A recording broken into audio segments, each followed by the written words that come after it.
ये भी आदरणीय श्वेता हुड्डा जी और आदरणीय देखो बहन जी के मान सम्मान करेंगे।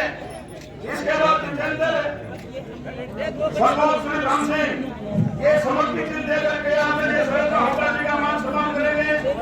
जितेंद्र समोद राम सिंह थैंक यू लेते नहीं बहुत इसके बाद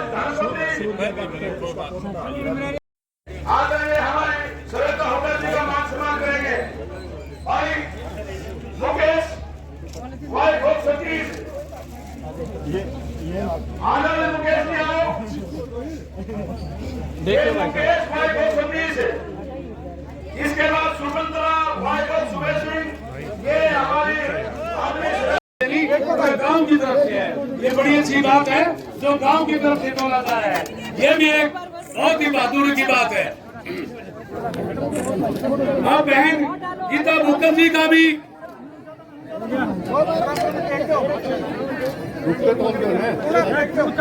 हाँ दुखते तोड़ दो भाई दुखते इसी तरह जितने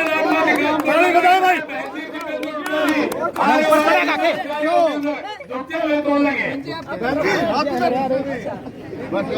कुछ महीनों में आप सरकार पलटेंगे और सरकार पलट आप वापस से हरियाणा को पूरे प्रदेश को उस रास्ते चलाएंगे जहां हम चल चुके थे और जहां हमारी किस्मत है कि हम फिर से चले और ऊंचाइयों पर पहुंचे।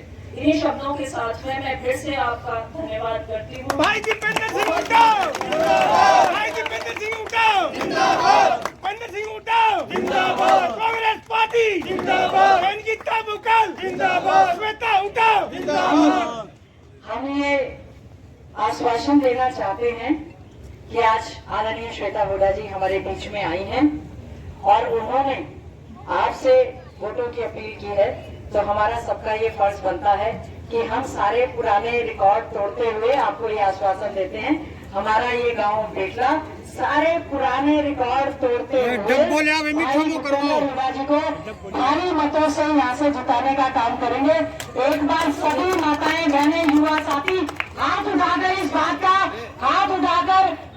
हमारे सभी साथी हाथ उठाकर इस बात का आश्वासन और आशीर्वाद देने का काम करें कि भारी मतों से हम यहाँ से सांसद भाई दीपेंद्र हुड्डा जी को जिताने का काम करेंगे। यहाँ पर आप आएंगे, पहली बार आपने राजनीतिक तौर पर आने के बाद आप बिल्कुल लड़ने से अपना मुंह मीठा करें और हम समझते हैं फिर आपको हम धन्यवादी गौरव में भी इसी प्रकार से यहाँ पर बुलाने का काम करेंगे। आप सबका बहुत बहुत धन्यवाद।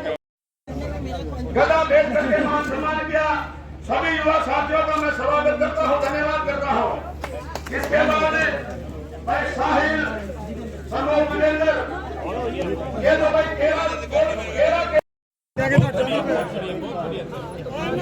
भाई प्रकाश से महाजी हमारे चौधरी साहब है स्टेज पर आए। नाम बोलो भाई जब ये हमारी माताएं मान सम्मान करते हैं इसके बाद ब्राह्मण समाज के सभी मेरे गणमान्य व्यक्ति पास जो सब है इनसे पूछिए, ये इसका जवाब शायद बेटर दे पाएंगे। ये देखिए राहुल ने क्या दिया, राहुल ने क्या दिया। पूरे हरियाणा के अंदर 21 मई को पूरे हरियाणा सरपंच एसोसिएशन की बैठक है और वहां पर बड़ा फैसला लेने वाले हैं दीपेंद्र के पक्ष में, कांग्रेस के पक्ष में। इसकी टिप्पणी मैं चाहूंगी कि एक राजनीतिक तौर पे आप पिताजी क्या कहना चाहेंगे। हमारी जो सरपंच एसोसिएशन है उन्होंने आदरणीय चौधरी भूपेंद्र सिंह हुड्डा जी का टोहाना में प्रोग्राम किया था। उसके बाद हमारे रोहतक लोकसभा के सभी सरपंचों ने और आज विशेष तौर से यहाँ पर सालावाला ब्लॉक के जो सरपंच इकट्ठे हुए हैं उन्होंने पूरी तरह से मन बनाया है कि भाई दीपेंद्र हुड्डा जी को भारी मतों से जिताना है, क्योंकि भारतीय जनता पार्टी की सरकार ने उनके साथ बहुत ज्यादा अन्याय किया है, लाठीचार्ज किया। जब भी उन्होंने मांग की उनके साथ अन्याय हुआ है।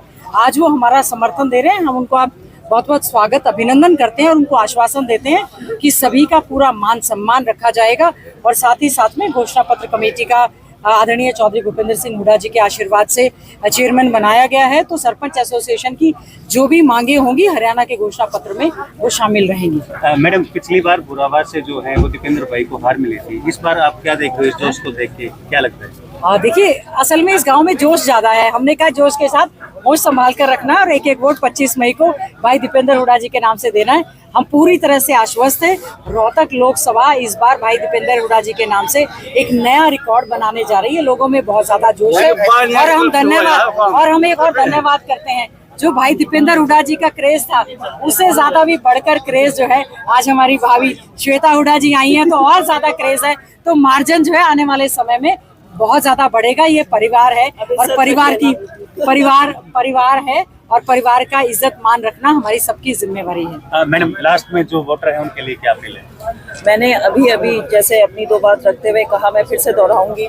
देखिए, ये बहुत ही ज़्यादा महत्वपूर्ण इलेक्शन है और ये सिर्फ लोकसभा से रिलेटेड नहीं है। मेरे ख्याल से जैसे कि आपका भी पहले प्रश्न था, ये एक प्रदेश की बात है और आगे आने वाली पीढ़ी को आप क्या देना चाहते हैं, उसे माइंड में रखते हुए आपके जो चुनिंदा नेता गण हैं वो किस तरीके का आचरण, राजनीति से दूर भी किस तरीके का व्यवहार रखते हैं, किस तरीके का आचरण रखते हैं, आप क्या सिखाना चाहते हैं, वो सारी चीज़ें ध्यान में रखते हुए, ना कि इधर उधर की ये बांटने की जो बातें आजकल हम ज़्यादा सुनने लग गए हैं और ये जिसको मैं कहती हूँ आई गई बातें, उन पे ना ध्यान देते हुए एक बहुत सोच समझकर अगले 5 साल 10 साल बहुत लंबा समय होता है। फिर बैठ के वो कहते हैं ना कि पैर पे खुद कुल्हाड़ी मार के फिर रोने से कुछ नहीं होता है। तो अगर God helps those who help themselves, तो अपनी मदद खुद को करनी है, अपना जाके वहाँ पे वोट देना है, सही चयन करना है और उसके बाद में हम वापस से वो कार्यक्रम शुरू कर पाएंगे। मेरी ये उम्मीद है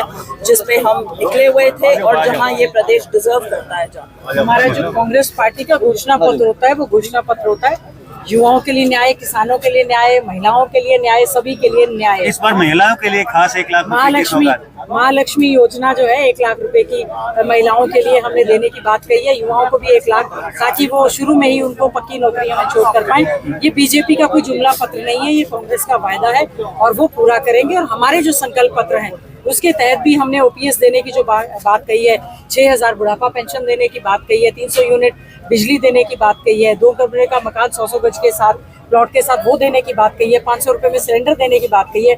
और अग्निपथ योजना जो हमारे युवाओं को इस क्षेत्र के लिए बहुत बड़ा एक धोखा महसूस हो रहा है, तो युवाओं के उज्जवल भविष्य के लिए हमारी सरकार बनेगी तो इस अग्निवीर की भर्ती को बंद करके पक्की भर्ती करने का प्लान करेंगे। मैडम, आखिरी सवाल, जिस तरीके से